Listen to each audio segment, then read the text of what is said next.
안녕하세요. 오늘도 사연 살롱을 찾아주셔서 감사합니다. 눈에 넣어도 아프지 않을 외동아들을 먼저 보낸 60대 여성입니다. 아들 녀석이 세상을 떠난 지도 벌써 2년이 다 되어가네요.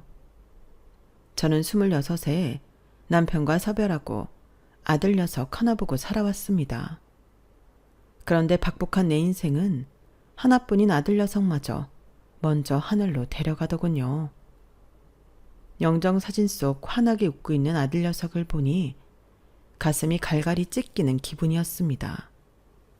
더는 살 자신이 없더라고요.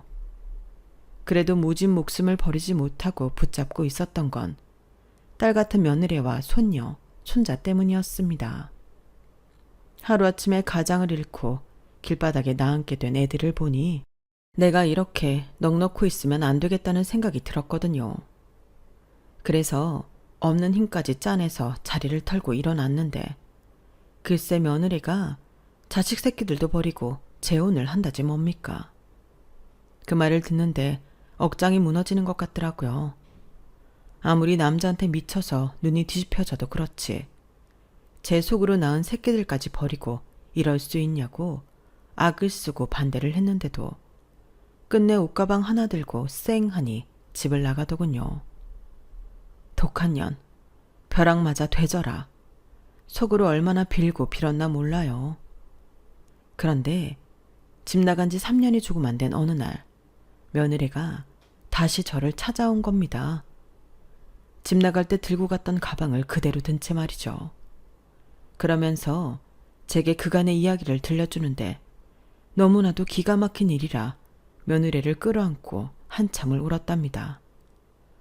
그럼 지금부터 우리 며느리가 사별한 지 3개월 만에 재혼해야 했던 눈물겨운 사연을 전해드릴게요. 저는 찢어지게 가난한 집에서 나고 자라서 가방끈이 짧았어요. 중학교도 겨우 졸업을 할 수 있었거든요. 제 또래 사람들의 견주어 봐도 학벌이 떨어지는 게 사실이었죠. 공부가 싫어서 고등학교에 진학을 안 한 건 아니었는데도 주변 시선은 그렇지 않더라고요. 요즘 세상에 중졸이 뭐니? 얘, 그 학벌로 무슨 일을 하겠다고 그래? 우리 가게는 최소한 고졸은 돼야 하니까 다른 데 알아봐. 20살 나이에 서울에 처음 올라와 일자리를 찾아다니는데 짧은 제 학벌이 매번 발목을 잡았어요. 고작해야 지하 상가에서 물건 파는 일을 하는데도 왜 학벌을 따져대는지 알 수 없었지만 주인장 마음이 그렇다니 도리가 있나요. 고향 언니가 사는 사글세 단칸방에 끼어 살면서 수없이 일자리를 찾아 나섰지만 매번 허탕을 치자 보다 못한 고향 언니가 저 대신 자리를 알아봐 주었어요. 나 아는 언니 친구가 하는 미장원인데 미용사 보조가 필요하대. 월급은 얼마 안 되지만 기술도 배울 수 있고 무엇보다 학벌이 상관없다니까 한번 가봐. 정 싫으면 안 가도 되고. 아니야 언니. 내가 지금 찬밥 더운 밥 가릴 처진가. 내일 당장 가서 면접 볼게. 그렇게 찾아간 미장원은 생각보다 규모는 작았지만 손님이 끊이지 않는 곳이었어요. 주로 동네 사람들을 주 고객으로 삼는 가게라서 손님 반, 놀러온 사람 반인 곳이었죠. 사장 언니는 남편 없이 딸과 함께 사는 언니였는데 처음 미장원을 열 때만 해도 살 집을 구할 돈이 없어서 미용실 안쪽 창고방에 커튼을 치고 딸아이랑 둘이 살았다고 하더라고요. 그러다가 가게가 자리를 잡고 돈을 좀 모은 뒤에야 근처에 집을 얻어 나갔다더군요. 월급은 많이 못 줘. 보다시피 동네 장사하는 거라서 사람은 버글대도 정작 돈 내는 손님은 얼마 안 되거든. 그래도 월급은 꼬박꼬박 챙겨줄 테니까 내 옆에 있으면서 얼른 기술 배워. 일단 기술이 있으면 이대 입구든 명동이든 큰 샵에 취직은 할 수 있을 거 아니야. 그때까지만 힘들더라도 버텨봐. 이 일이 고되긴 해도 밥 굶어 먹진 않는 일이니까 평생 써먹을 기술 익힌다 생각하고 열심히 해보라고. 알았지? 사장 언니는 딱히 서글서글한 성격은 아니었지만 자기 입으로 뱉은 말은 반드시 지키는 사람이었어요. 긴 건 기고 아닌 건 목에 칼이 들어와도 아닌 사람이라서 가끔 손님이랑 실랑이를 벌이곤 했어요. 하지만 눈속임 없이 정직하게 장사하는 사람이라서 한번 인연을 맺은 손님은 먼 데로 이사를 간 뒤에도 1시간 이상 버스를 타고 올 정도로 단골이 꽤 있는 편이었죠. 게다가 일적으로는 깐깐하고 깔끔한 사람이라서 밑에서 일하는 저로서는 배울 것도 많은 사람이었어요. 물론 엄청 혼나면서 배우느라 울기도 많이 울었지만요. 그렇게 사장 언니 밑에서 3년간 일을 배운 저는 사장 언니가 연줄을 놔준 곳으로 일터를 옮기게 되었어요. 번화가에 있는 가게라서 규모도 크고 소속된 미용사도 많은 가게였죠. 제 경우는 초보가 아니라서 이전보다 월급도 훨씬 많이 받을 수 있었어요. 제게는 당시 유행하는 신기술은 없었지만 이전 가게에서 사장 언니한테 기초부터 혹독하게 제대로 배운 덕에 기본 기술은 누구한테 뒤지지 않았어요.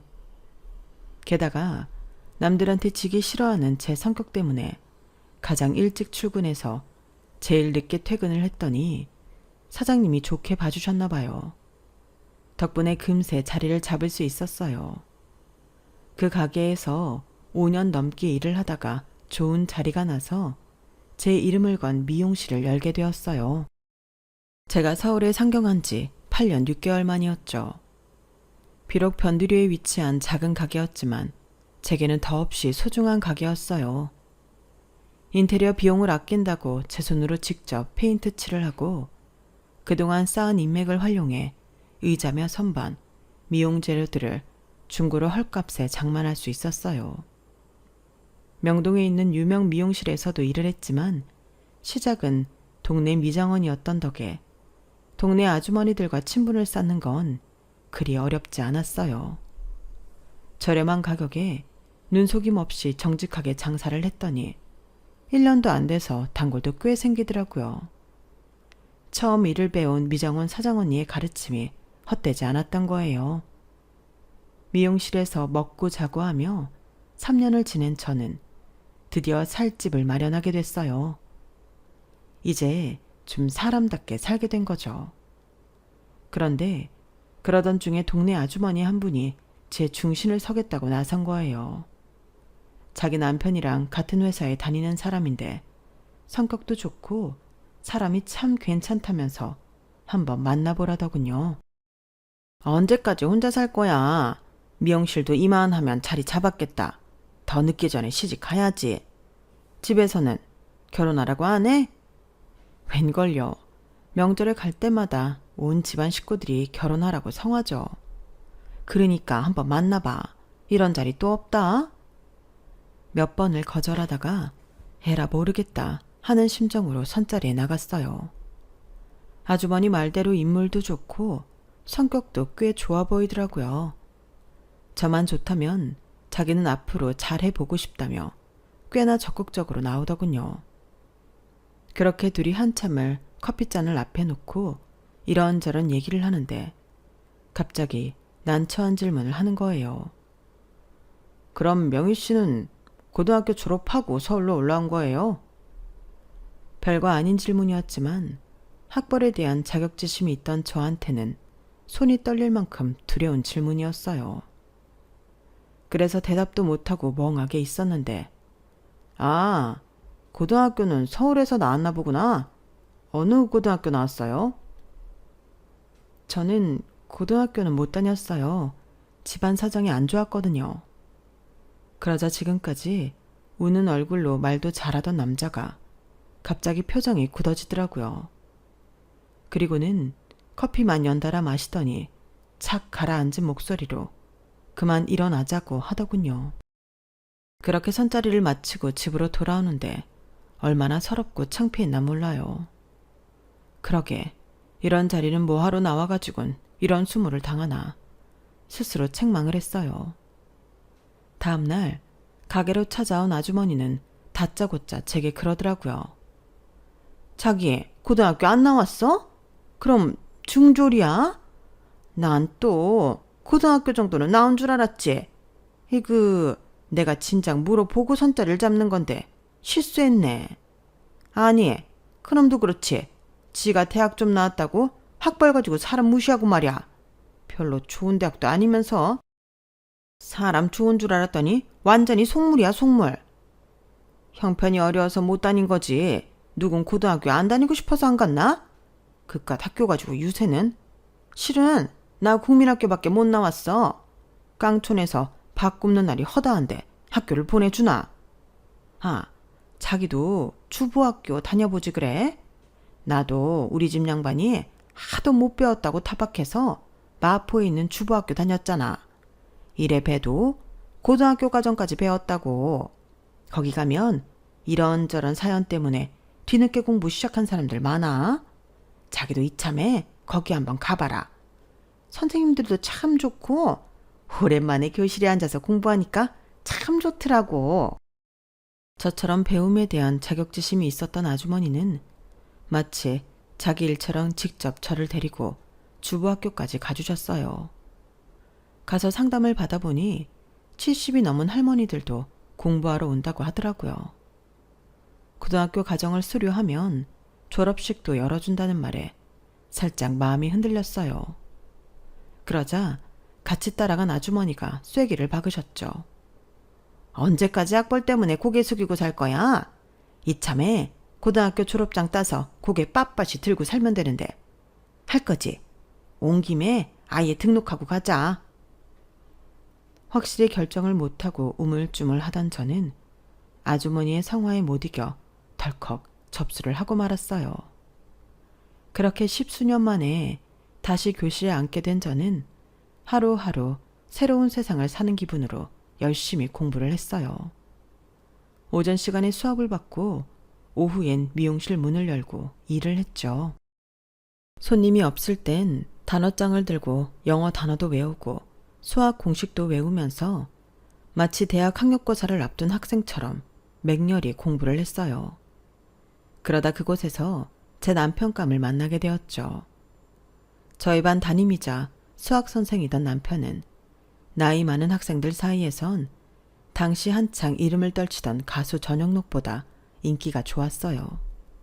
학교에서 유일한 총각 선생이었으니까요.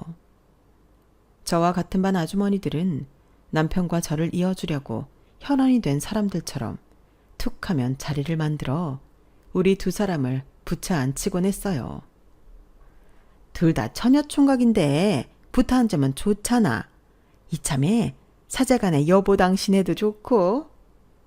처음엔 그런 짓궂은 장난에 창피해서 얼굴을 붉히기도 했지만 무던하고 조용한 성격의 남편이 싫지 않았기 때문에 어느 순간부터는 은근히 남편 옆자리에 앉혀주기를 바라게 되었죠. 그래도 속으로는 그런 생각도 했어요. 이 사람은 대학까지 나온 사람인데 나 같은 여자가 마음에 들기는 할까? 아주머니들 등살에 분위기만 맞춰주는 거겠지. 그런 생각을 하면서도 내심 남편이 나를 봐주기를 바라기도 했어요. 하지만 남편은 좋다 싫다는 표현도 없이 지지부진하게 아주머니들 장단만 맞춰주더라고요.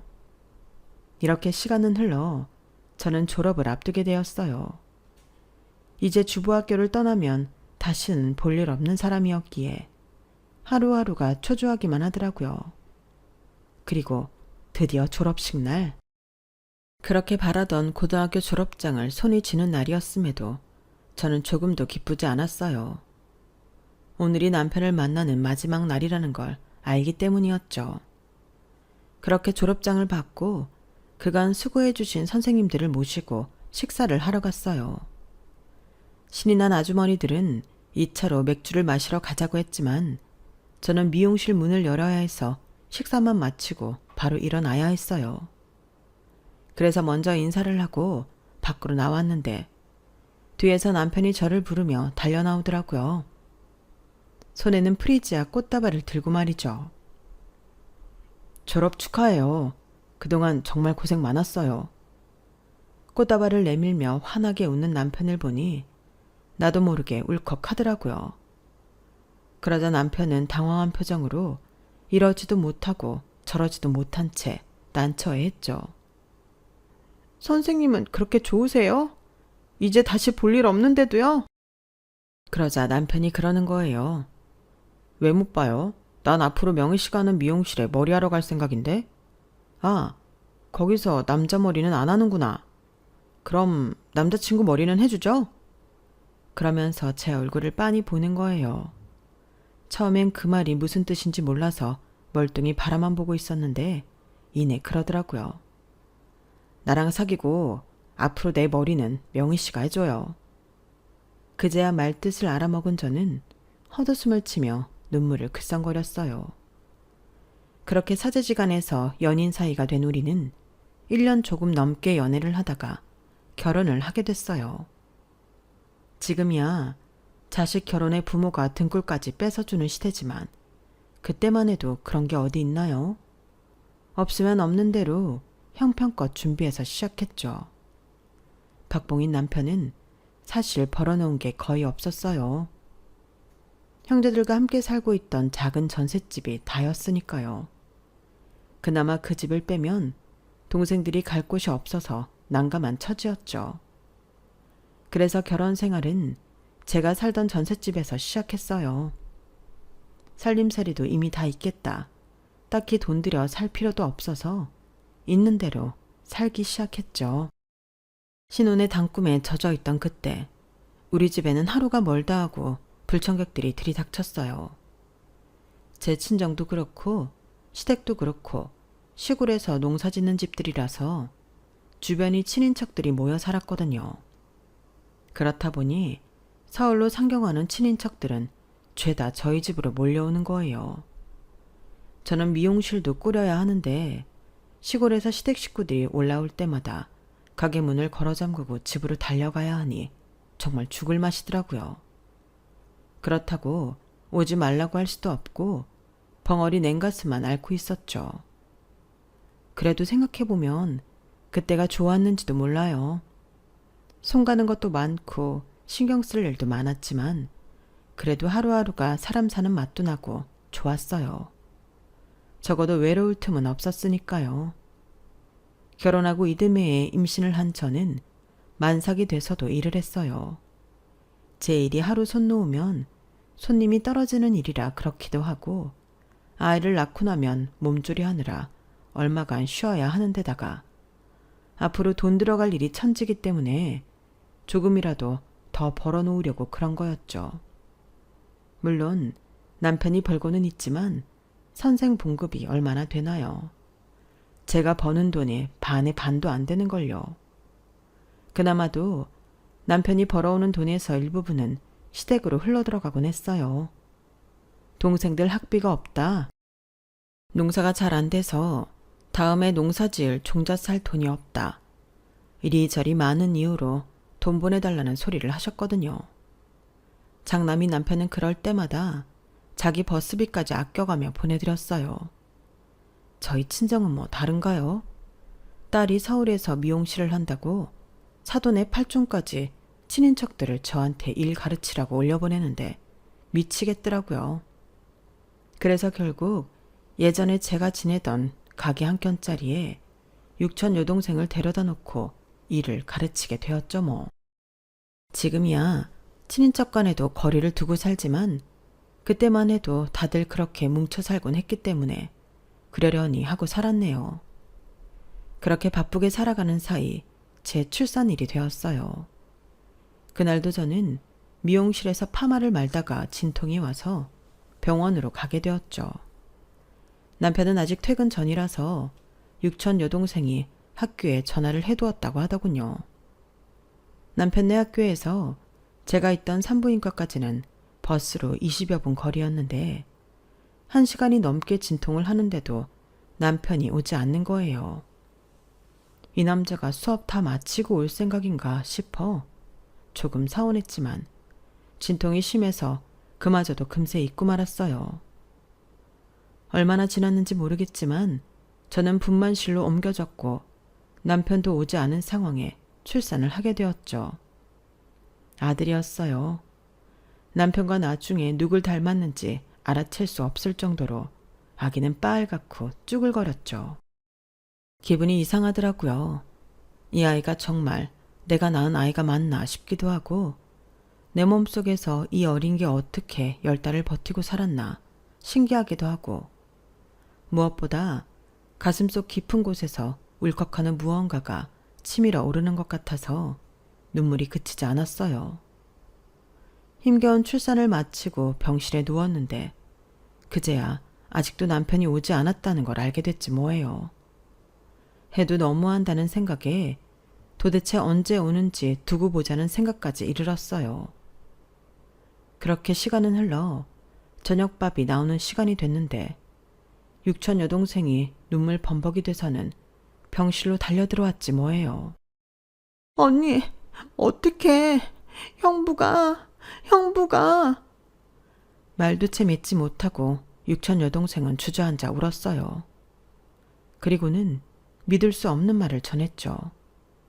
남편이 병원으로 오던 중 오토바이에 치여 세상을 떠났다는 거예요. 그 말을 듣는데 거짓말 같더라고요. 내 남편이 그렇게 쉽게 죽을 사람이 아니라고 애써 부정을 해보기도 했지만 몇 시간 뒤 찾아온 경찰의 말에 신락 같은 희망도 사라지고 말았어요.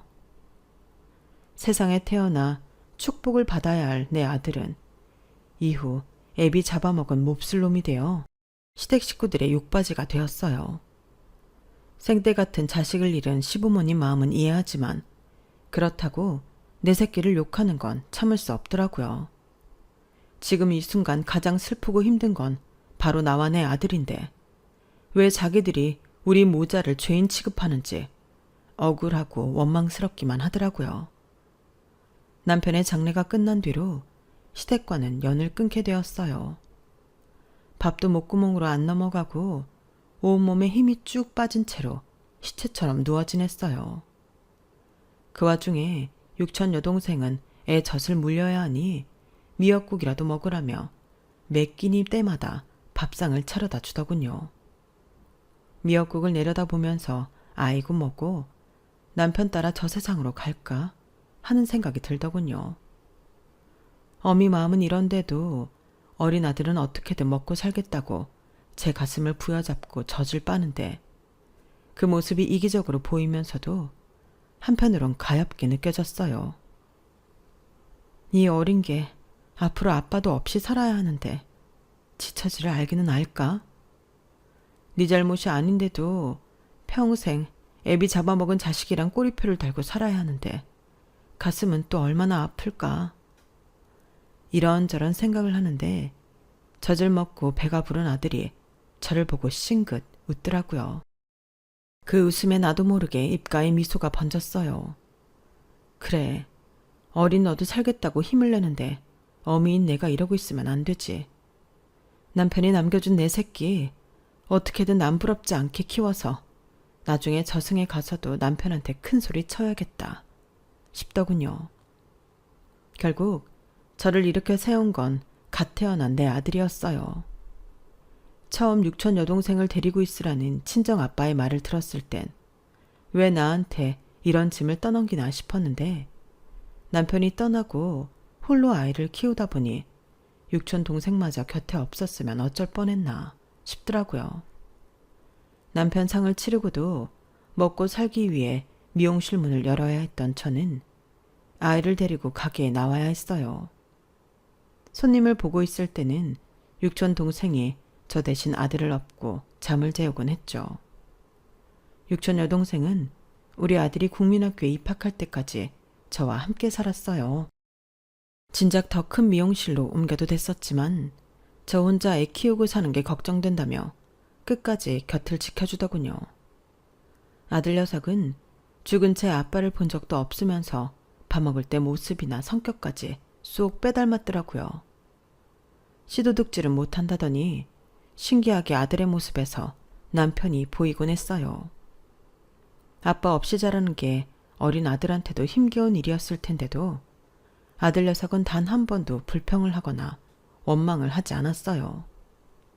그때만 해도 집에서 목욕을 하기 힘들었기 때문에 주말마다 대중 목욕탕을 다니곤 했는데 어릴 땐 아들을 여탕에 함께 데리고 다녔지만 국민학교에 들어간 뒤로는 눈치가 보여서 그럴 수가 없더라고요.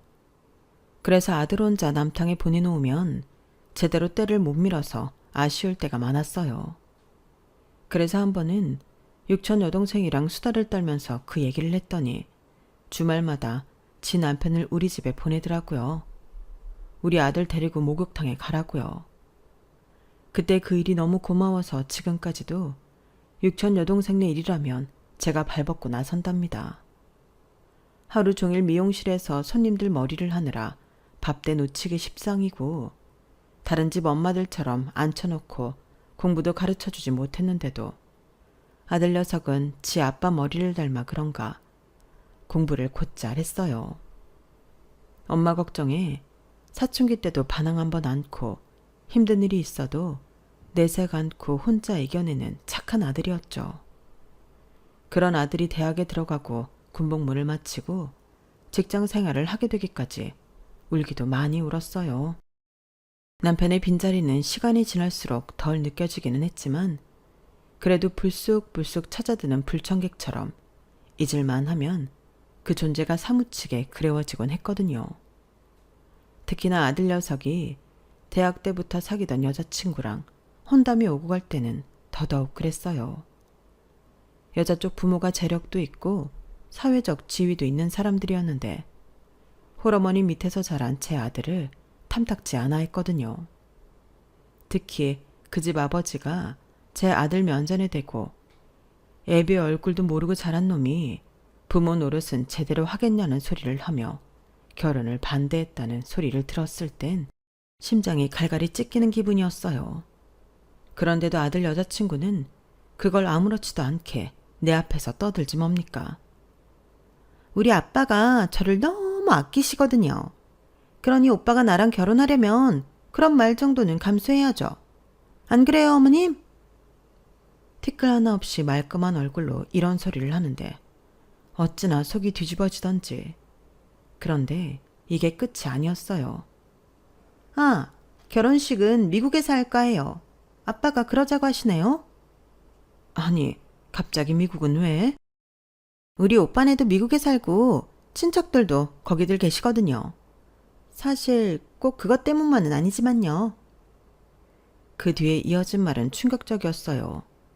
그러니까 한마디로 시어머니인 저를 지인들 앞에 내보이기 창피해서 미국까지 가서 조촐하게 식을 올리자는 거였거든요. 변두리 미용실에서 더럽게 남의 머리 만져가며 돈 버는 사람이랑 사돈 맺는 걸 남들한테 보이기 싫다 이거였죠. 그 말을 하면서도 제 기분이 어떨지는 전혀 생각지도 않는 아들 여자친구를 보니 덜컥 겁이 나더라고요. 이런 애랑 결혼해서 내 아들이 행복할 수 있을까 하고 말이죠. 아니나 다를까 뒤늦게 그 얘기를 전해 들은 아들이 발끈하고 나섰고 얼마 안 가 결혼은 없던 일이 되고 말았어요.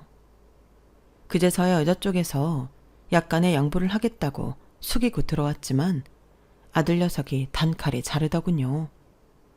자기는 내 부모를 업신여기는 사람들과 가족이 될 수 없다는 게 이유였죠. 그 말에 그래도 내가 자식 농사를 헛지은 건 아니었다는 생각이 들었어요. 그러면서도 아들의 파혼이 저 때문인 것 같아 미안하더라고요. 이른 나이에 파혼을 경험한 아들은 얼마 뒤 뜬금없이 지방으로 좌천이 되고 말았어요. 회사에서 우수직원 상을 받을 정도로 인정받던 아이가 그렇게 된 데는 이유가 있었더라고요. 회사 간부 중 하나가 파혼한 여자친구 큰아버지였다나 봐요. 파혼 이후 대놓고 제 아들을 괴롭혔던 모양인데 그러다 지방으로 좌천까지 보내버린 거였죠.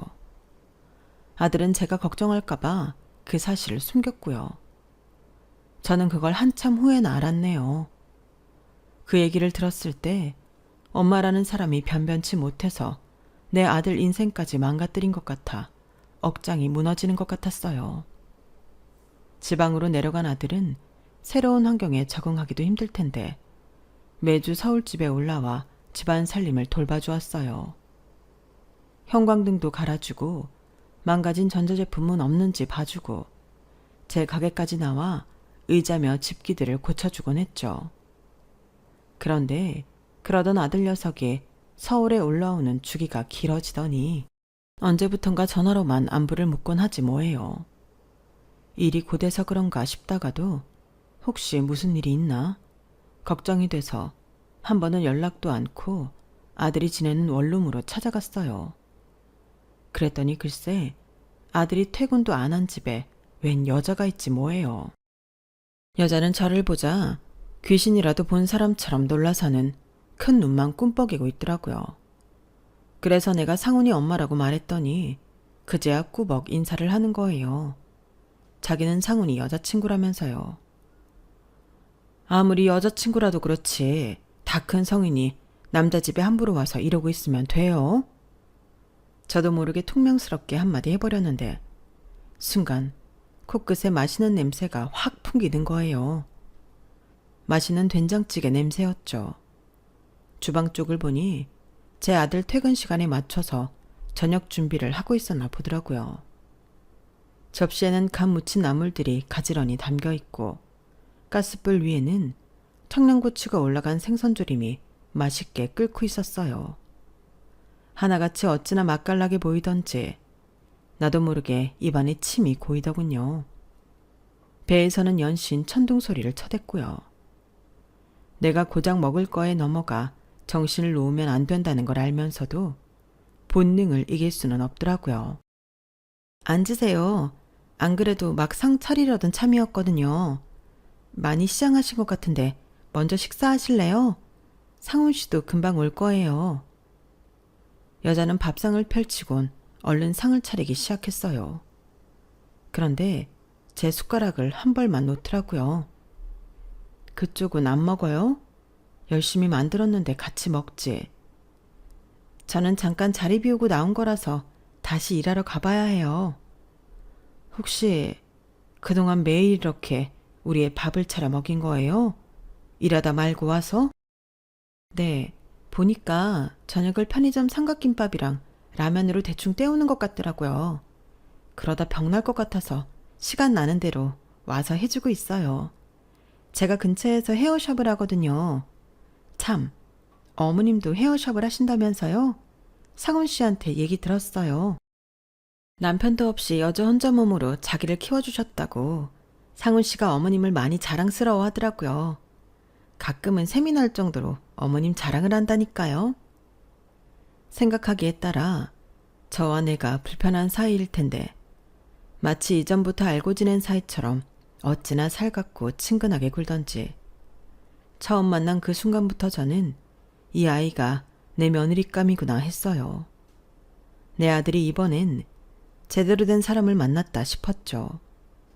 그래서 그해 겨울 결혼 얘기가 나오자마자 바로 오케이 했습니다. 한번 지방으로 자촌된 이후 본사 복귀가 어려워진 아들은 아예 그쪽에 뿌리를 내리게 되었어요. 결혼하고 이듬해 첫 아이를 시작으로 연년생으로 아들, 딸을 낳고 살게 되었죠. 살뜰한 며느리는 저보다도 제 아들을 잘 챙겼어요. 일을 하면서도 살림은 또 어찌나 야물딱지게 잘하는지. 모르긴 해도 어디 내놔도 빠지지 않는 며느리감일 거라 자부합니다. 아들 녀석은 쉬는 날엔 온 가족이 서울로 올라와 하룻밤을 자고 가는데 괜히 나 때문에 여러 사람 피곤해지는 것 같아서 몇 번 그렇게 한 뒤로는 제가 아들네로 내려가곤 했어요. 언제 찾아가도 며느리는 딸처럼 살갑게 대해주니 고부간의 갈등 같은 건 애초에 없었죠. 그렇게 행복한 아들내외를 바라보는 낙에 살던 어느 날이었어요. 며느리가 울면서 전화를 했더라고요. 제 아들이 죽었다고요. 그 길로 택시를 타고 아들이 안치돼 있다는 병원으로 달려갔어요. 교통사고를 당한 터라 시신 곳곳에 찢겨서 피범벅이 돼 있더라고요. 그걸 보고는 그 자리에서 기절을 해버렸습니다. 정신을 차려보니 이미 장례가 진행되고 있었고 며느리는 혼이 나간 사람처럼 상주 역할을 하고 있더라고요. 겨우 4-5살 된 손자 손녀는 제 아빠가 죽었다는 사실도 모른 채 천진난만하게 제 엄마 옆을 지키고 있었어요. 그 모습을 보니 내가 넋놓고 있어선 안 되겠다는 생각이 들더라고요. 그래서 있는 힘을 짜내 며느리 옆을 지켰습니다. 그렇게 장례가 끝나고 서울로 올라온 저는 가게 문도 닫고 며칠 동안 자리 보전하고 있었어요. 그런데 벨소리가 들리기에 나가보니 며느리가 두 아이를 데리고 왔지 뭐예요. 아이들 앞이라 애써 눈물을 참으며 그러더라고요. 어머님, 저희 좀 여기서 살게 해주세요. 저희가 갈 곳이 없어요. 그게 무슨 소리냐? 니들 집이랑 가게는 어쩌고 갈 데가 없어? 그제야 며느리는 참았던 눈물을 뚝뚝 흘리며 자초지종을 얘기해 주었어요. 우리 아들이 회사를 그만두고 사업을 시작하려고 집이며 가게를 담보로 여기저기서 대출을 받았는데 동업자 놈이 홀라당 들고 도망쳤다는 거예요. 장례식이 끝나자마자 채권자들이 들이닥쳤고 옷까지만 겨우 챙겨 나왔다고 하더군요. 아들 죽은 지 얼마나 됐다고 이런 기가 막힌 상황이 벌어지나 싶어 주먹으로 가슴을 팍팍 치며 한참을 울었습니다. 그래, 잘았다. 그래도 내가 살아있길 잘했나 보다. 내 새끼들 살터전은 마련해 줄 수 있으니 앞으론 아무 걱정 말고 나랑 살자. 그렇게 며느리와 손주들을 데리고 살게 된 저는 더는 자리 보존하고 있을 수가 없었어요. 내 아들이 남긴 자식들을 내 손으로 키워야 했으니까요. 제가 가게 문을 연 사이 며느리는 아이들이 다닐 어린이집을 알아보고는 일자리를 찾겠다고 나섰어요. 혼자 그 큰 집에 남아 있었다면 죽은 아들 생각에서 헤어나기 힘들었겠지만 그래도 며느리랑 손자 손녀가 함께 있으니 그런대로 참고 살겠다는 생각이 들었어요. 그런데 아들 장례를 치른 지 3개월 만에 며느리가 대뜸 재혼을 하겠다고 그러지 뭡니까? 어머님, 저요 기왕 새 출발하는 거 깨끗하게 시작하고 싶어요. 애들도 이 집 성씨니까 어머님이 맡아서 키우세요. 아니, 그게 무슨 소리냐? 지금 네 자식들을 버리고 가겠다는 거냐? 네가 그러고도 애미야? 자식이 내 인생 대신 살아주는 거 아니잖아요. 어머니만 봐도 그렇잖아요. 기껏 키운 아들이 어머님한테 해준 게 뭐 있어요? 먼저 세상 떠나면서 어머님 가슴에 대목 박은 거밖에 더 있어요? 전 그렇게는 안 살 거예요. 그러니까 어머님 손주들은 어머님이 맡아서 기르세요. 며느리는 완전 다른 사람이 돼서는 제 새끼들도 버린 채 여행 가방 하나만 챙겨서 집을 나갔어요. 한숨만 나더라고요. 도대체 내 인생이 이게 뭔가 싶었어요. 결혼하고 얼마 안 돼 세상 떠나 남편에 애지중지 키웠더니 하루아침에 황천길 간 아들. 그리고 이제는 자식까지 버리고 지 인생 살겠다고 나간 며느리까지. 도대체 내가 전생에 무슨 죄를 지었길래 이렇게 비참한 꼴을 당해야 하나. 눈물도 안 나고 그저 그대로 주저앉고만 싶었어요. 하지만 그럴 수는 없더라고요. 내가 지켜야 할 내 아들의 자식이 있으니까요. 그래서 다시 이를 악물고 살기로 했습니다. 오전에 아이들을 씻기고 입혀서 어린이집에 보내고 아이들이 하원을 한 후에는 제 가게로 데려와 함께 시간을 보냈어요. 내 아들이 그랬던 것처럼 손주들도 내 미용실을 놀이터 삼아 뛰놀게 되었죠. 아직 어린아이들이라 수시로 제 엄마를 찾아대는 것도 일이라면 일이었어요.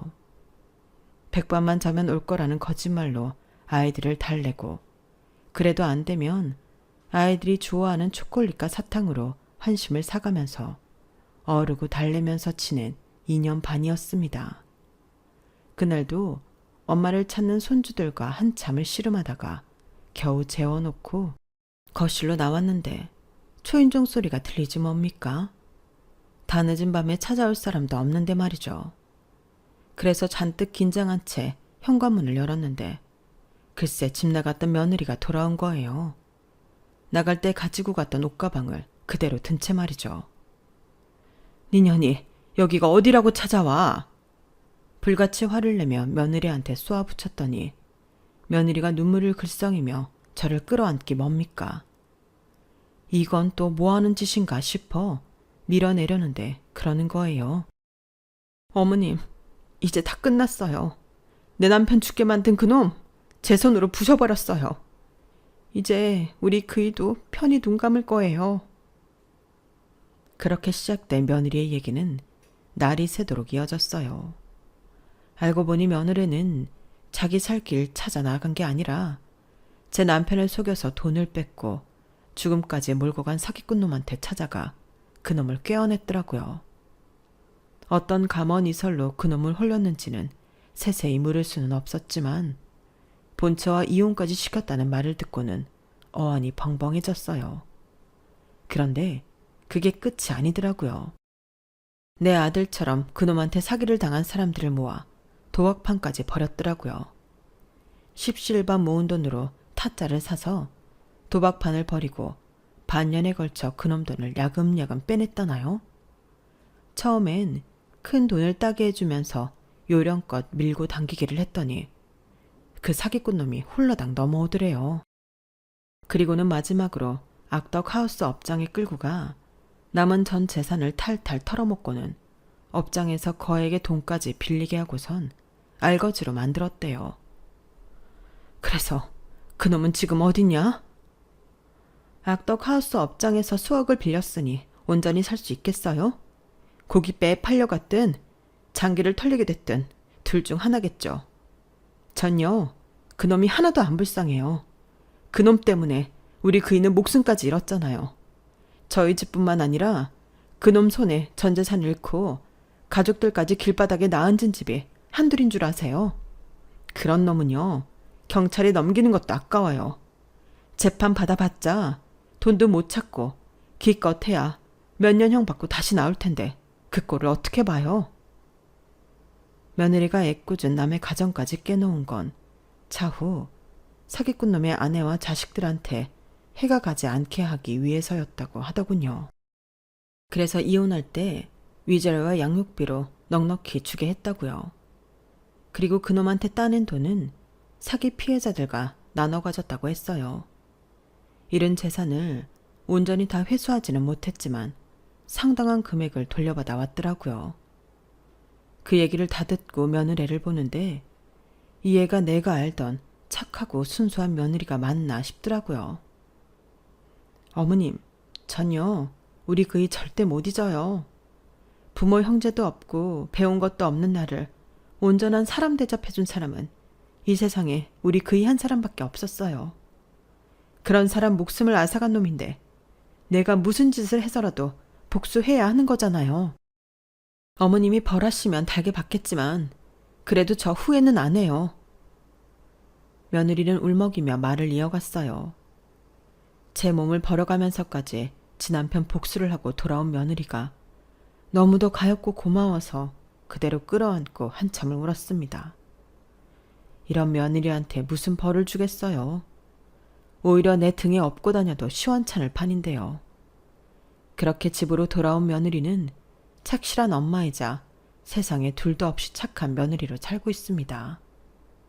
비록 며느리도 저도 여자로서 박복한 인생을 살아오긴 했지만 앞으로는 우리 가족이 똘똘 뭉쳐서 누구보다 행복하게 살아갈 생각입니다. 그래야 하늘로 먼저 간 제 남편과 아들도 더는 걱정 않고 마음을 놓을 것 같거든요. 저희가 행복해야죠.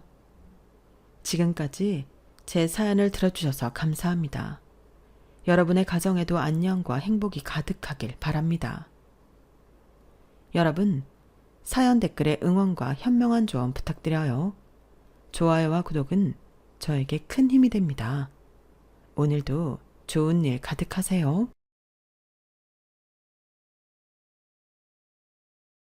안녕하세요. 오늘도 사연 살롱을 찾아주셔서 감사합니다. 한때 저 역시 불같은 사랑을 했었고 또 그것 때문에 눈물 쏙 빼는 인생 경험까지 해본 30대 여자예요. 지금은 과거에서 많이 벗어나 이렇게 사연을 쓰고 있다니 믿겨지지 않네요. 과거 여수에서 있었던 저의 6년간의 이야기들을 여러분들이 함께 들어주실 수 있나요? 저는 원래 서울 여자였어요. 미용 기술을 일찍부터 배워 여기저기 미용실에서 헤어 디자이너로 일하고 있었죠. 고등학교 때부터 머리 손질을 시작했으니까 15년이 넘는 시간 동안 이 길만 걸어왔었어요. 저는 제 일에 자부심도 느끼고 만족하고 있었어요. 하지만 저도 모르는 사이 점점 번아웃이 왔던 것 같아요. 퇴근하는 길에 이유 없이 주저앉아 호흡곤란을 호소했었던 적도 있고, 숨막히게 가슴이 답답해 앉은 자리에서 콜라 한 병을 원샷 했던 적도 있었죠. 저도 제가 왜 그런지 몰랐어요. 그러다 지인의 추천으로 정신건강의학과를 가게 되었고, 거기서 저는 우울증과 공황장애 진단을 받게 되었어요. 최근 들어 손님의 컴플레인이 좀 있었고, 그럴 때마다 제 실력이 최악으로 평가되는 것에 대한 스트레스가 컸거든요. 그냥 잘 견디면 넘어갈 줄 알았는데, 날이 갈수록 호흡곤란, 두통, 가슴 답답함 증상을 더 자주 겪게 되었어요. 약을 계속 복용해도 상태가 좋아지지 않아 저는 결국 서울을 벗어나야겠다는 생각까지 하게 되었죠. 그것도 최대한 빨리, 그리고 먼 곳으로 가고 싶었어요. 저는 어디로 가야 할지 고민하다 예전에 여행으로 갔던 여수가 떠올랐어요. 혼자 떠난 여행이었는데 가는 곳마다 너무 좋아서 행복한 추억을 많이 남긴 곳이었죠. 그저 그 이유였어요. 저는 일도 그만두고 간소한 짐만 챙겨 여수로 내려갔어요. 친구나 가족들은 제가 어떤 상태인지도 모르고 모두 저보고 미쳤다고 했죠. 저는 일일이 만나서 해명하고 싶지도 않았어요. 빨리 떠나고만 싶었어요. 여수에 도착하자마자 사이트에서 미리 봐둔 집들을 보러 다녔어요. 작고 정말 필요한 것들만 있는 집이었죠. 가장 마음에 드는 집을 계약하고 곧바로 바다로 향했어요. 가슴이 뻥 뚫리는 것 같았어요. 어쩌면 몇 달 뒤, 몇 주 뒤, 아니 당장 내일이라도 무작정 내려온 여수행을 후회할 수도 있었겠지만, 전 그게 유일하게 제 앞에 놓인 동아줄이었어요. 다행히 저는 여수에서의 생활을 만족스럽게 적응해가고 있었어요. 한 달이나 두어 달은 일하지 않고 마냥 쉬기로 마음먹었어요. 맛집을 찾아다니거나 하루 종일 바다를 보며 제 생각을 정리하기도 했어요. 늘어지게 잠도 자고 하루 종일 걷기도 했죠. 오롯이 나만을 위한 시간을 가졌어요. 한 달 정도 이렇게 지내보니 건강 문제도 매우 좋아지더군요. 아직 가끔 공황이 와서 주저앉을 때가 있긴 했지만 그 횟수도 많이 줄고 가슴 답답한 것도 거의 없었거든요. 몸과 마음이 건강해지다 보니 자연스럽게 다시 일하고 싶은 욕구도 생겼어요. 다행히 미용실에 바로 취직이 되었어요. 서울에서보다 페이는 좀 낮았지만 전 아무래도 괜찮았어요. 처음 미용사가 되었을 때처럼 열정적으로 일을 하고 싶어졌어요. 의욕 넘치고 열심히 일하는 제 모습에 같이 일하는 동료들도 굉장히 협조해 했죠. 그렇게 여수에서의 1년이 흘러갔어요. 재미있게도 저는 낚시 동호회에도 들어가 주변에 친구들도 많아졌어요. 생각보다 낚시가 저와 잘 맞는 취미더라고요. 그렇게 다시 밝고 건강해진 제 모습에 스스로 너무 만족하고 있었죠. 그러다 한 남자를 알게 되었어요. 제게 머리를 하러 온 손님이었는데 스타일이 마음에 들었는지 단골이 되었죠. 자주 보다 보니 이것저것 나누는 얘기도 많아지고 밖에서 데이트하는 사이까지 된 거예요. 저보다 5살 어린 그 남자는 제게 정말 잘 대해줬어요. 본인도 살면서 이렇게 사랑하는 여자를 만나본 적이 없다면서 적극적으로 사랑을 표현해왔어요. 교제를 시작하고 4개월쯤 되었을 무렵이었어요. 은세야, 우리 결혼하자. 뭐? 우리 아직 반년도 안 만났어. 무슨 결혼이야. 나 도저히 안 되겠어. 너 없이는 안 될 것 같아. 더 연애해도 어차피 너랑 결혼할 건데 그냥 빨리 하고 싶어. 결혼하자. 남자는 불도저 같았어요. 당시 제 나이는 34, 남자는 29이었어요. 남자와의 연애는 과거의 남자친구들이 전혀 기억이 나지 않을 정도로 좋았어요. 남자 역시 여수 사람은 아니었고 다른 지역에서 건너와 헬스장을 운영하고 있었죠. 그 남자와의 시간이 너무 행복했어요. 어리고 잘생긴 데다 몸도 좋고 제게만 헌신하는 남자를 만난 것도 행운인데 그런 그가 제게 빨리 결혼하자고 조르다니 꿈만 같더군요. 왕규야, 나 너랑 같이 낚시 즐기고 싶어. 자기도 동호회 들어오면 안 돼? 그럴까? 알았어. 제 부탁에 남자는 기꺼이 동호회에도 들어왔고 낚시라는 공통 취미까지 생기니 더할 나위 없이 좋았어요. 동호회 안에서도 모두 저희 커플을 부러워했죠. 왕규랑 은세는 진짜 잘 어울린다. 둘 다 선남선녀인데다 어쩜 저렇게 서로 눈에서 꿀이 뚝뚝 떨어져? 너무 부러워서 질투나네. 다 은세가 저한테 잘하니까 저도 더 잘해주고 싶은 거예요. 어머머, 완규 말하는 거 너무 스윗한 거 아니야? 은세 완전 행복하겠다. 저희는 교제 후 결혼까지 초고속으로 8개월밖에 걸리지 않았어요. 여수라는 이 먼 곳까지 와서 제 짝을 만나게 되다니 꿈만 같았어요. 우리의 신혼은 연애의 연장선이었어요. 너무 행복했어요. 자기야, 나 1인 헤어샵 해볼까? 1인 헤어샵? 직원 안 두고 나 혼자 하는 거야. 한 명씩만 예약제로 받으니까 가게도 그렇게 클 필요 없고. 그런데 주변에 1인 샵이 조금씩 늘어나고 있거든. 그래서 좀 차별화를 둬서 메이크업까지 같이 하면 어떨까 싶어. 그거 좋은 생각이다. 머리랑 화장을 한 곳에서 해결할 수 있다니. 그런데 자기 메이크업은 잘해? 아니, 그래서 배워볼까 하고. 이제부터? 자기한테 조금 미안하지만 나 제대로 메이크업 배울 때까지만 좀 고생해주면 안 될까? 미용실 하면서 배우면 너무 오래 걸릴 것 같아.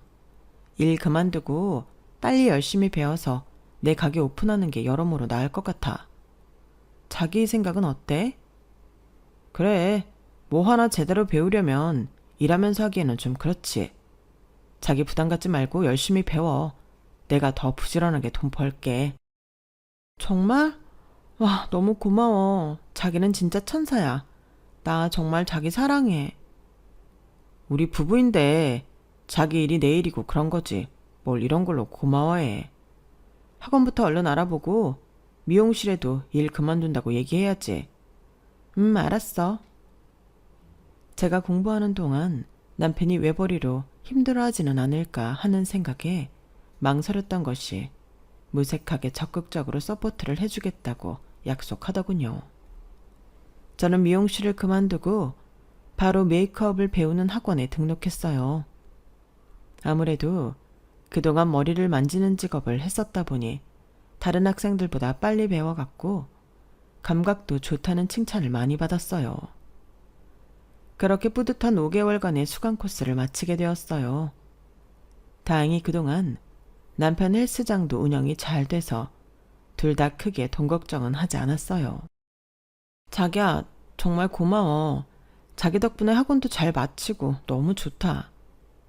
공부하느라 자기가 더 수고했지 뭐. 우리 이번 주말에 간만에 사람들이랑 낚시 나가자. 사람들도 너만 기다리고 있어. 오, 좋지. 간만에 낚시라니.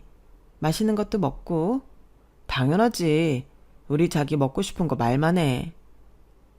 남편은 제게 완벽한 남자였어요. 자기 관리도 잘하고 본인이 하는 일에 있어서도 항상 더 앞으로 나가가기 위해 노력하는 사람이었죠. 돈도 허투루 쓰는 법이 없어 우리는 이렇게만 살면 곧 부자가 되겠구나 싶을 정도였어요. 그래도 가끔 남편은 제가 상식적으로 맞다고 생각하는 것과 반대로 행동해 의아할 때도 있긴 했어요.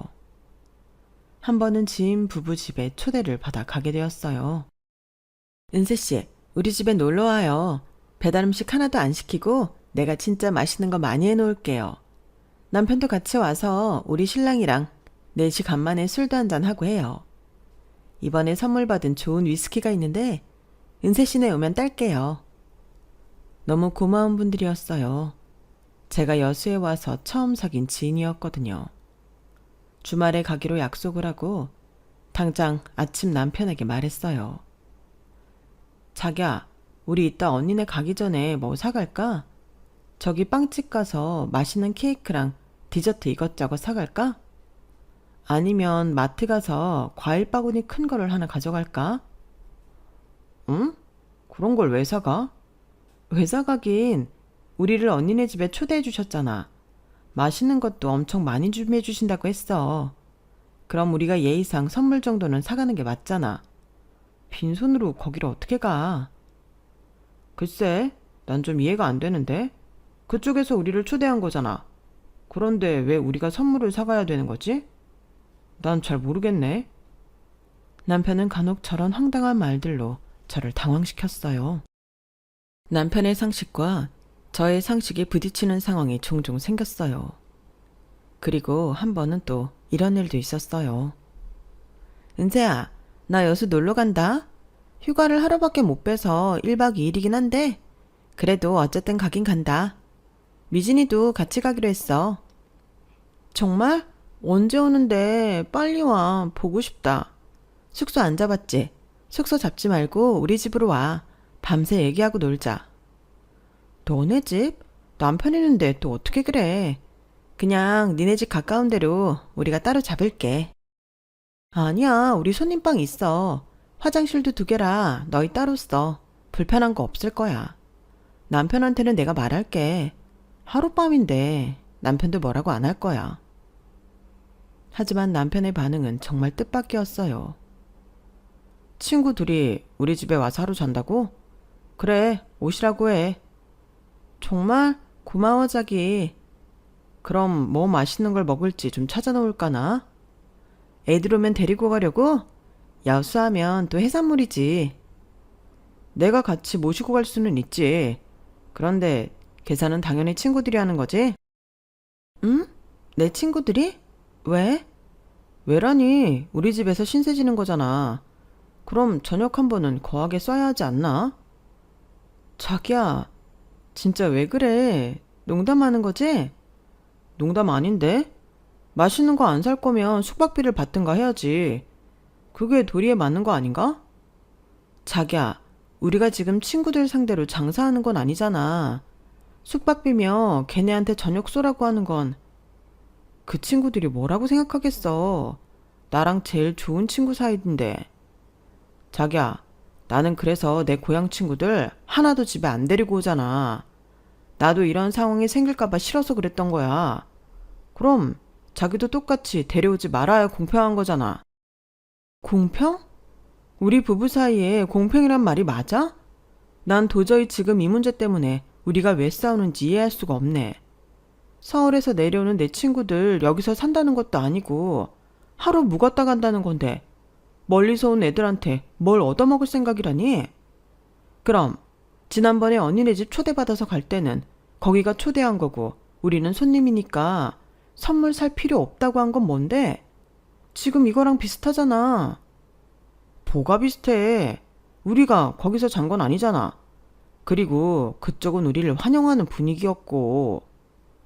그럼 지금 내 친구 오는 게 싫다는 얘기야?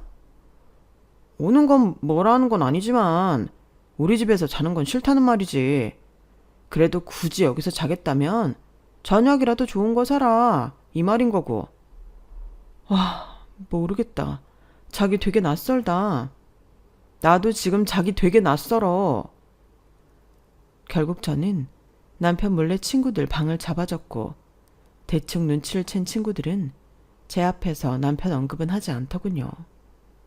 그때의 다툼은 친구들이 돌아가고 나서 술을 마시면서 풀었지만 뭔가 찝찝한 느낌이 완전 가신 것은 아니었어요. 남편과 가장 불편했던 일을 꼽자면 바로 저희 엄마와의 관계였죠. 사실 결혼하기 바로 전 아빠가 뇌질환으로 쓰러져 돌아가셨어요. 제 결혼 날짜도 다 잡아놨고 이미 준비를 다 마친 상태라 장례를 위해 결혼을 미룰 수도 없는 상황이었어요. 겨우 아빠를 좋은 곳에 모셔드리고 슬퍼할 틈도 없이 4일 뒤에는 저는 결혼식을 올리게 되었어요. 좋은 날이긴 했지만 참 슬픈 날이기도 했어요. 아무도 울지는 않았지만 그렇다고 누구 하나 큰 소리 내서 웃지도 못했죠. 제 결혼식을 앞두고 아빠의 장례를 치렀다고 하면 모두 저를 많이 걱정하셨었는데 사실 제 입장에서는 엄마가 가장 큰 걱정이었어요. 생전에 엄마와 아빠 사이가 각별해서 동네에서도 인꼬부부라 소문이 자자했거든요. 어딜 가든 아직 둘이 손잡고 다니고 나이가 60이 다 됐는데도 꽁냥꽁냥 하는 모습이 불륜 커플로 오해하기 십상이라고 농담처럼 말하기도 했었죠. 그러니 아빠를 떠나보낸 엄마는 완전 생기를 잃어버렸어요. 일주일 상간에 살도 많이 빠지셨고요. 제 결혼식 때도 고운 한복과 화장이 보이지 않을 정도로 엄마 얼굴은 어두웠어요. 남편은 그런 엄마를 이해한다고 말은 했지만 솔직히 겉과 속이 좀 다른 느낌이었어요. 자기야, 우리 이번 주에 잠깐 서울 갔다 오지 않을래? 서울? 갑자기 뭔 일 있어? 아니 그냥 아까 엄마랑 통화했는데 목소리가 여전히 안 좋더라고. 가서 엄마랑 쇼핑도 하고 맛있는 것도 먹으면서 기분도 좀 풀어드리자. 응? 아, 그럼 자기 혼자 갔다 올래? 왜? 자기 다른 일 있어? 주말에 헬스장 상담 오겠다고 하신 분들 예약건이 많아서 매니저 혼자서는 안 될 것 같아. 내가 옆에 있어야지. 그럼 평일에 당일로라도 잠깐 같이 갔다 오자. 그냥 자기 다녀와. 나중에 알고 보니 예약 상담이 많다는 것도 다 거짓이었고 심지어 동호회 사람들이랑 낚시를 다녀왔더군요. 자기 진짜 너무한 거 아니야? 왜 거짓말을 해? 자기야, 내 말 들어봐. 난 자기를 위해서 그렇게 한 거야. 뭐? 뭐가 나를 위한 건데? 솔직히 내가 장모님한테 가기 싫다. 이랬으면 자기가 더 상처받았을걸? 내가 거짓말한 거 자체를 놓고 보면 잘못했지만 그 전에 자기를 배려해서 했다는 것만 좀 알아줘. 변명치고는 너무 치사하다. 정말이야. 그리고 내가 같이 가는 것보다는 자기랑 장모님 둘이 시간 보내는 게 더 편하잖아. 우리 엄마랑 있는 게 그렇게나 불편해? 불편하지. 우리 엄마는 아니니까. 뭐? 그럼 자기 헬스장 회원들은 어떻게 그렇게 잘 대해? 그건 일이잖아. 돈이랑 관련 있는 거고. 그렇게 다른 상황을 억지로 연관시키지 마.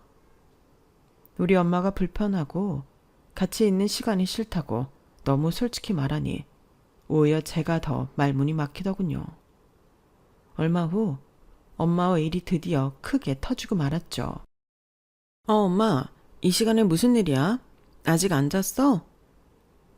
은세야. 엄마, 왜 울어?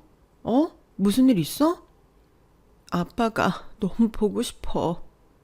아빠 보내고 네 집에서 한 번도 맘 편히 잡은 적이 없어. 혼자 지내니까 너무 마음이 쓸쓸해. 엄마, 울지 마. 내가 거기까지 생각을 못했네. 미안해. 엄마랑 아빠가 둘이 알콩달콩 살던 그 집에서 이제 엄마 혼자인데 내가 더 잘 챙겼어야 하는데 너무 미안해 엄마. 그날 밤 전화를 끊고 저는 한숨도 이룰 수가 없었어요. 마음이 먹먹해지고 어떻게 해야 하나 고민이 됐죠. 그러다 남편에게 의논을 했어요. 자기야, 있잖아. 우리 엄마. 장모님 왜? 아무래도 거기서 둘이 지내시다가 혼자 계시려니까 많이 힘든가 봐. 집을 좀 줄여서 이사를 시켜드렸으면 하는데 그 전에 한 3달 정도 여기 내려와서 마음 좀 다독여드리면 안 될까? 엄마 성격에 오래도 안 있으려고 하실 거야. 그냥 지금 엄마가 너무 힘들어하니까 여기서 머리도 식히고 바닷바람도 쐬고 하면 다시 시작할 용기가 좀 생기지 않을까 싶어서. 나도 처음 여수 오기 전에 많이 힘들었는데 지금 아주 좋아졌잖아. 그래서 우리 집에 와서 지내시게 하겠다는 거야? 조금만 이해해주면 안 될까? 남편의 얼굴이 매우 심각해지더군요. 자기야, 기분 나빠하지 말고 들어. 난 예전에도 말했지만 장모님 너무 불편해. 남편 이름 마음 이해하지만 그 슬픈 마음이 우리한테까지 영향을 줄까봐 그래. 슬픈 마음이 영향을 준다고? 난 지금 자기랑 둘이 너무 좋아. 그런데 장모님이 오신다고 하면 신경 써야 할 것도 많을 테고 불편해서 눈치도 볼 테고 그러다 자기랑 다툴 것 같고 그냥 장모님이 서울에서 혼자 잘 이겨낼 수 있는 다른 방법을 찾는 게 좋을 것 같아. 저는 어안이 벙벙했어요. 물론 장모와 한 집에서 지낸다는 것이 불편할 수는 있겠지만 우울증으로 너무 힘들어하는 엄마의 처지를 이렇게까지 외면할 줄은 몰랐거든요. 저한테는 한없이 다정하고 완박한 사람이었는데 제3자가 끼는 일에는 예외 없이 이기적인 모습이 튀어나오더군요. 자기 마음은 알겠는데 지금 엄마가 정말 많이 힘들어해. 딱 3달만 이해해주면 안 될까? 3일이고 3달이고 난 내키지가 않네. 만약에 그러다 여수 좋다고 아예 오시면 어떡할 건데? 자기나 나도 연구 없이 왔다가 여기 좋아서 눌러 앉은 거잖아. 만약에 그런 일이 정말 생기면 그때는 엄마가 집을 따로 구해서 살아야겠지. 나는 자기 그렇게까지 생각하는 줄 몰랐네. 따로 구해도 어쨌든 같은 여수에 있는 거잖아. 서울에 있을 때보다 만나는 빈도수도 자연스럽게 높아질 거고. 저는 정말 기가 차서 아무 대꾸도 할 수가 없었어요. 그러자 남편이 본인이 이겼다고 생각했는지 아예 쐐기를 박더군요. 자기야, 나는 만약에 우리 엄마가 여수 온다고 해도 말릴 거야. 떨어져 산 지 오래돼서 만나도 잠깐 반가운 거지. 같이 오래 있다 보면 싸움만 난다니까. 자기도 분명히 장모님이랑 그럴 거야. 나는 정말 자기 사랑해. 자기랑 평생 이렇게 둘이 살고 싶어. 아기? 난 필요 없어. 자기만 내 옆에 있으면 돼. 우리 영원히 서로만 보고 살자. 내 말 무슨 말인지 알지? 저는 머리가 띵해지며 어지러워 아무 말도 할 수가 없었어요. 물론 사람마다 장단점이 있는 건 당연하겠지만 이렇게 자기만 아는 사람이란 것을 발견하지 못했다는 것에 약간의 후회가 밀려오기 시작했어요. 하지만 저도 남편에게 당했던 걸까요? 쇠뇌라는 걸요. 그래, 저 사람이 지금 나한테 너무 몰빵을 해서 그래. 결혼한 지 얼마 되지도 않았고 둘만의 시간을 더 즐기고 싶은 거겠지.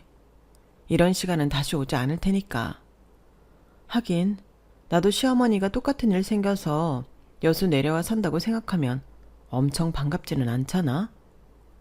내가 애초부터 남편을 너무 높게 평가했던 게 잘못일 수도 있어.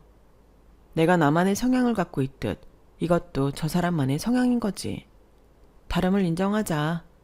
남편이라고 나랑 똑같은 사람이 될 수는 없는 거잖아. 이제 다른 걸 깨달았으니까 맞춰가도록 노력하자. 저는 제 행복하고 완벽한 결혼 생활에 금이 가는 것이 미치도록 싫었어요.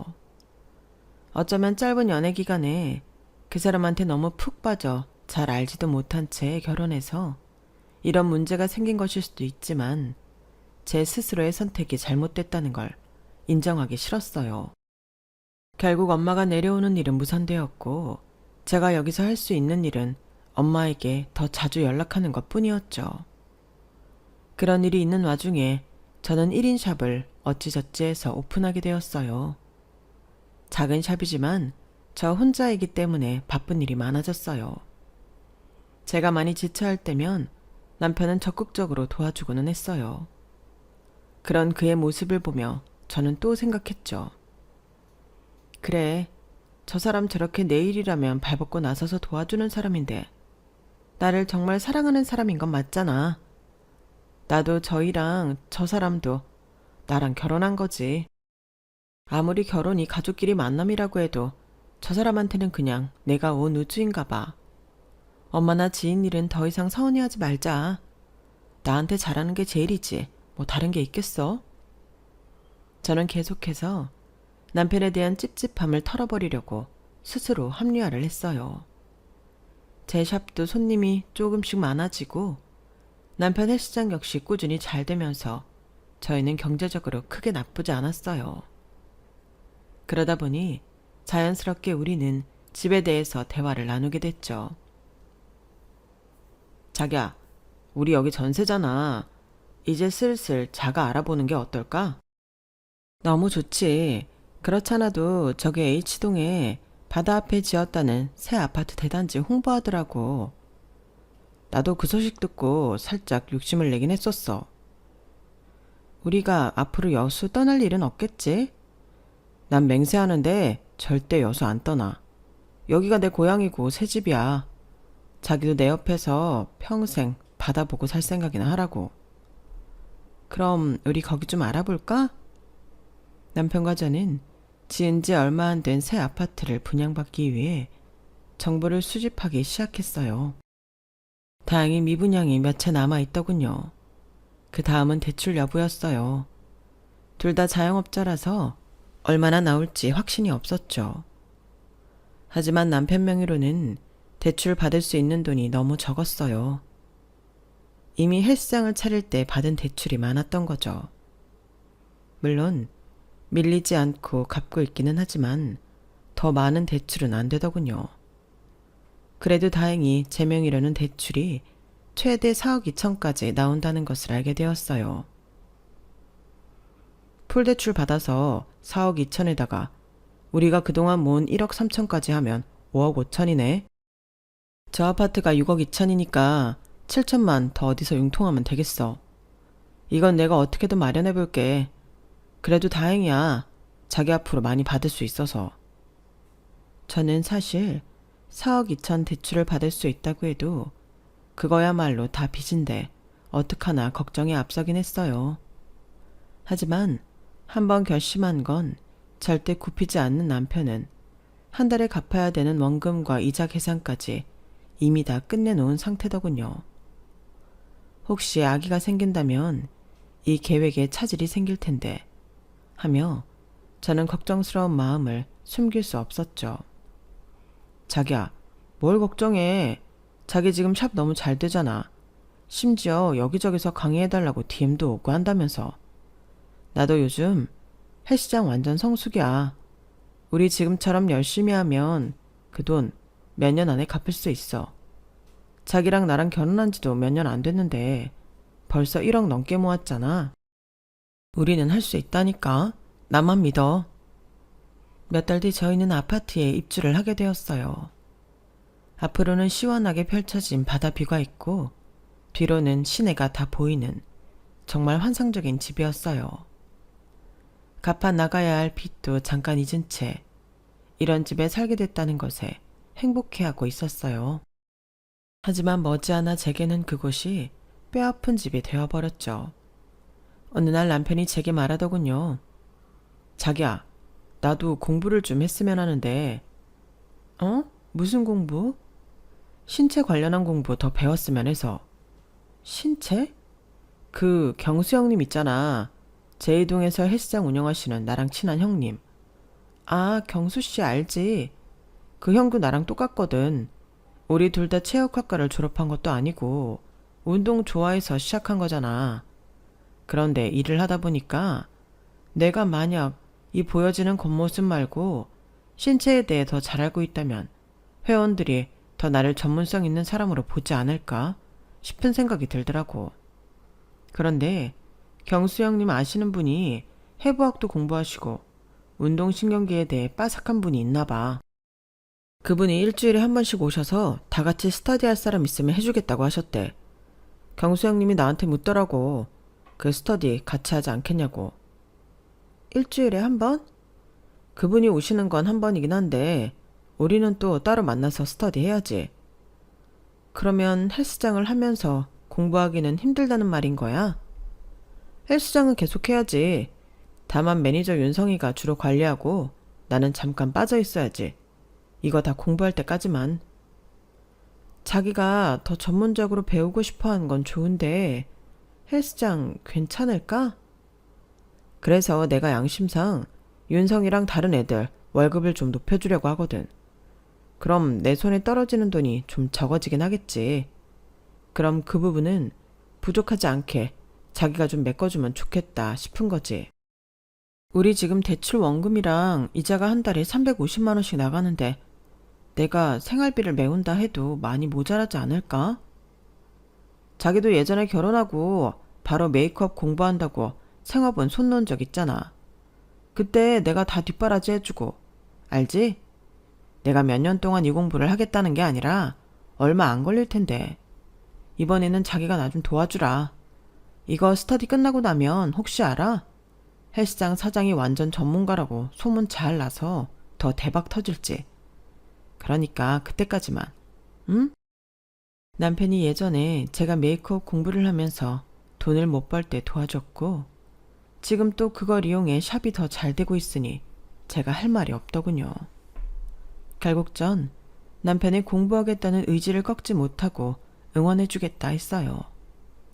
한편으로는 딴 생각 안 하고 자기 성장과 발전에 저렇게 힘쓰는 게 내 남편이라는 것이 대단하다는 생각까지 하게 되더군요.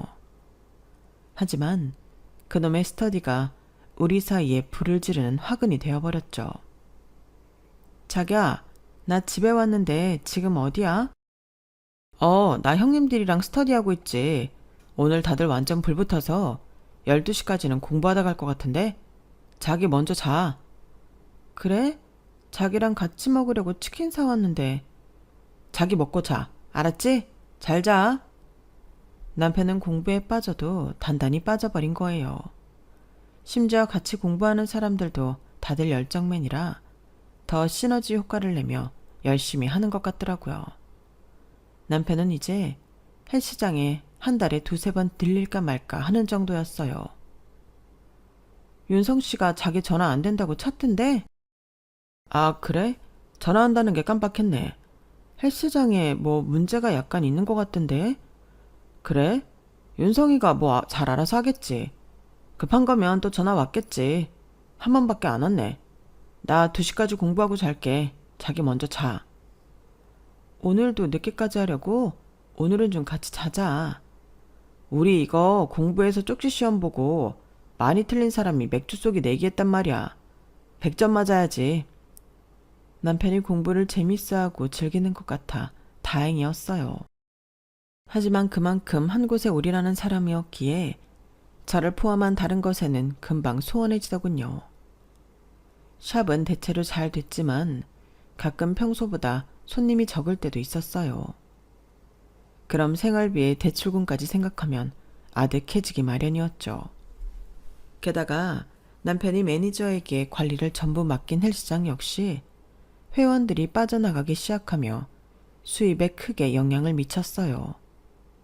하지만 남편은 지금 겨울이라 회원수가 적어진 것 뿐이라며 저를 안심시키기 바빴어요. 금방 끝날 것 같던 남편의 공부는 점점 길어졌어요. 급기야 저희 집 가게 사정에 적신호가 들어오기 시작했어요. 자기야, 좋아서 하는 공부인 건 아는데 조금 계속 길어지는 것 같네? 나도 이번에 예약 손님이 많이 없어서 좀 힘든데 우리 어떻게 방법이 없을까? 하지만 남편의 반응은 시큰둥했어요. 너 공부할 때 내가 옆에서 잔소리 한 번 안 하고 심지어 학원 데려다주고 데려오고 힘내라고 맛있는 거 다 갖다 바치고 했는데 지금 내가 요 몇 달 이렇게 지냈다고 그러는 거야? 와, 나 진짜 자기한테 너무 서운하다. 아니, 지금 진짜 어려워서 그렇지. 자기 맨날 그 사람들 만나느라고 늦게 들어오고 상의할 시간도 없었잖아. 공부 그만하라는 게 아니라 대화를 좀 하자는 거지. 남편과의 싸움은 잦아졌고 급기야 저는 스트레스가 극에 달하고 말았어요. 결국 서울을 떠나게 만들었던 공황장애와 우울증이 저를 다시 덮치고 말았어요. 퇴근 후 길가에 쓰러진 저는 응급실에 실려오고 말았죠. 연락이 갔을 텐데도 2시간이나 더 있다 온 남편은 손에는 책이 들려있더군요. 자기야, 나 손 좀 잡아줘. 저는 울면서 그에게 애원했어요. 알았어. 그런데 나 이쪽 손은 책 넘겨야 되니까 이렇게 잡아줄게. 응급실에서도 남편은 제 한 손만 무성의하게 잡은 채 책에서 시선을 떼지 않았어요. 저는 너무 절망스러웠어요. 그에게 우선순위가 바뀐 거죠. 응급실 일로 저는 많은 생각을 했고 남편과 간절하게 헤어지고 싶어졌어요. 경주마처럼 앞만 보고 달리면서 주변은 살피지 않는 그 사람이 갑자기 너무 낯설고 숨이 막히더군요. 게다가 공황과 우울증을 여수와서 다 극복했다고 생각했는데 또 겪게 되다니요. 그 후로도 남편은 스터디 사람들과 어울리면 저를 방치하다시피 했어요. 저는 결심했어요. 우리의 4번째 결혼기념일에 그와 좋은 곳에서 외식을 하기로 했죠. 우리 이렇게 밖에서, 아니 같이 마주보고 밥 먹는 거 진짜 오랜만이네. 맨날 먹는 밥 뭐가 그렇게 중요한가? 그런데 이따가 밥 다 먹고 나 형님들 있는 데로 건너가서 맥주 한잔 마시고 들어갈 테니까 자기 택시 먼저 타고 집에 가. 알았지? 자기야, 우리 헤어지자. 뭐? 나 최근 2달 동안 살이 10kg 넘게 빠졌어. 자기 나한테 그런 얘기 하나도 안 해주더라. 지난번 응급실 실려갔을 때도 내가 자기한테 손 좀 꼭 잡아달라고, 나 좀 안아달라고 얼마나 애원했니? 그런데 자기는 책 봐야 된다고 나한테 소홀하게 굴었잖아. 나 요즘 다시 정신과 다녀. 그건 알아? 남편은 조용히 제 말을 다 듣고는 무덤덤하게 대답했어요. 그래, 이혼하자. 자기도 이걸 기다리고 있었던 거야? 아니? 그런데 나도 사람인지라 어느 정도 느끼고는 있었지. 서로 더 힘들어지기 전에 여기까지 하자. 저는 그날까지 끝까지 남편에게 어떤 사과나 위로도 받을 수 없었어요. 믿기 힘들더군요. 저만 바라보고 매일 사랑한다고 했던 사람이 저렇게 쉽게 차가워질 줄은. 세상이 무너지는 것 같았어요. 저 사람에게 나는 이제 더 이상 중요한 사람이 아니게 됐구나.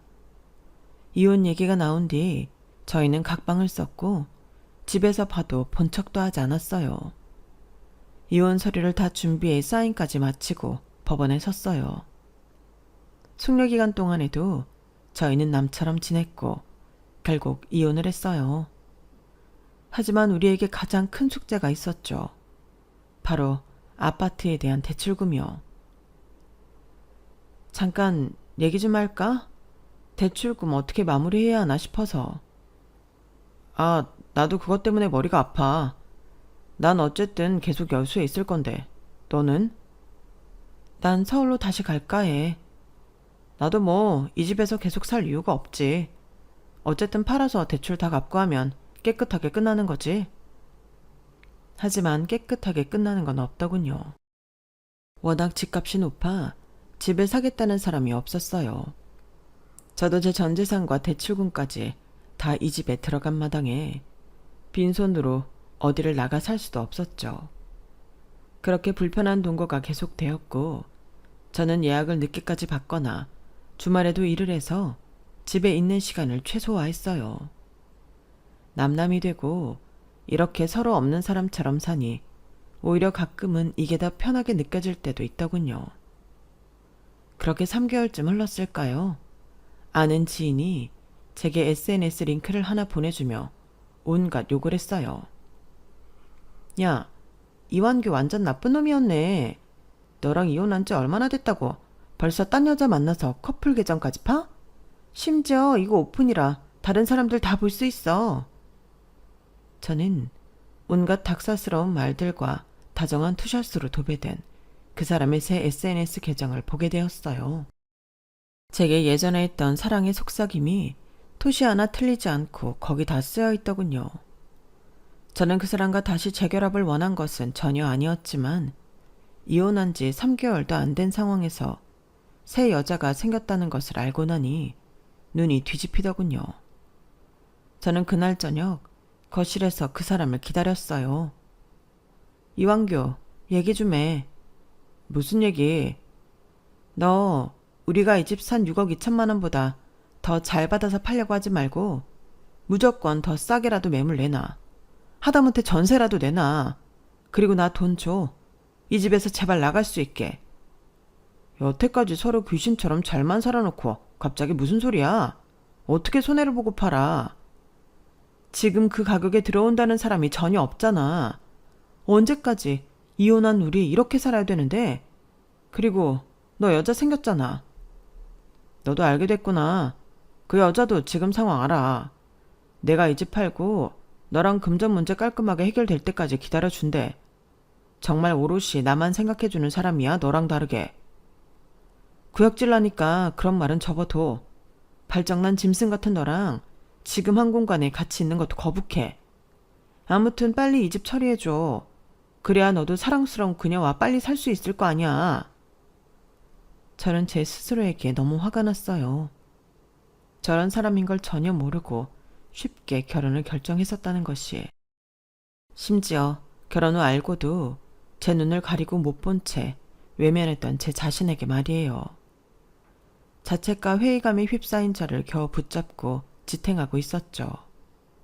그 후 그 사람과 몇 번의 언쟁을 더 하고 나서야 더 저렴하게 집을 내놓기로 합의를 봤어요.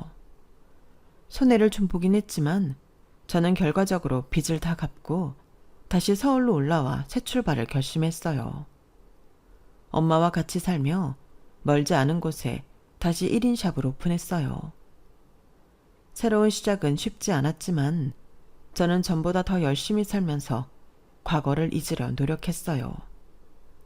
그래서인지 다행히 제 샵은 생각보다 일찍 자리를 잡았고 많지는 않지만 적당한 워라밸을 즐기면서 배달비 걱정 없이 음식을 주문할 정도의 여유는 갖고 살고 있었어요. 아, 중요한 이야기를 놓칠 뻔했네요. 얼마 전 길에서 우연히 예전 낚시 동호회 사람을 만났거든요. 은세 너 서울에 있었구나. 왕규랑 이혼 소식은 들었다. 오빠는 왜 여기 있어요? 나 사촌 결혼식 때문에 잠깐 올라왔어. 간만에 보니 반갑다. 그러네요. 잘 지내요? 다야 뭐 똑같지. 맨날 낚시나 하고. 오빠도 이제 좋은 사람 만나서 결혼해야죠. 너한테 그런 얘기 들으니까 기분이 이상하다 야. 오빠도 참. 왕규 소식은 좀 들었어? 아니요, 전혀 몰라요. 에휴, 우리가 다 임모와 말했거든. 너같이 능력 있고 성격 좋은 여자 놓친 거 후회할 거라고. 너랑 깨지고 금방 만난 여자 있잖아. 거의 바로 임신해서 결혼식 없이 동거부터 했는데 애를 낳고 살다가 여자한테 빚이 엄청나다는 것을 알았나 봐. 뭐 원망해도 늦었지. 자기 애까지 낳았는데. 그래서 울며 겨자 먹기로 산다더라. 앞뒤 안 보고 자기만 아는 사람이 애가 있다고 그 빚 많은 여자를 그냥 떠안았다고요? 왕규 헬스장도 완전히 날라갔거든. 그거 더 잘되게 해보겠다고 스터디인가 뭐에 미쳐서 다니다가 밑에 애들이 다 해먹고 톡 꼈다고 하더라고. 뭐 그 전부터 관리 부실로 회원 계속 빠져나가는데 신경도 안 쓰고. 아무튼 지도 이제 다 잃으니까 그 여자라도 옆에 두고 사는가 보더라고. 걔한테는 미안하지만 속으로 참 네가 헤어진 게 다행이다 싶더라고. 제 얘기 듣고 보니 어떠세요? 자기 관리와 발전의 완벽을 기했던 한 남자가 옆에 있는 사람의 소중함을 잊고 살다 마주한 현실. 정말 놀랍지 않나요? 저는 본인 스스로의 성장도 좋지만 내 곁에 있는 이들을 살피면서 챙기고 감사할 줄도 아는 삶을 배웠답니다. 앞으로도 배려하는 마음으로 살아가도록 노력해야겠습니다. 지금까지 제 이야기 들어주셔서 고맙습니다. 건강이 최고예요. 건강하시고 항상 행복하세요. 여러분, 사연 댓글에 응원과 현명한 조언 부탁드려요. 좋아요와 구독은 저에게 큰 힘이 됩니다. 오늘도 좋은 일 가득하세요.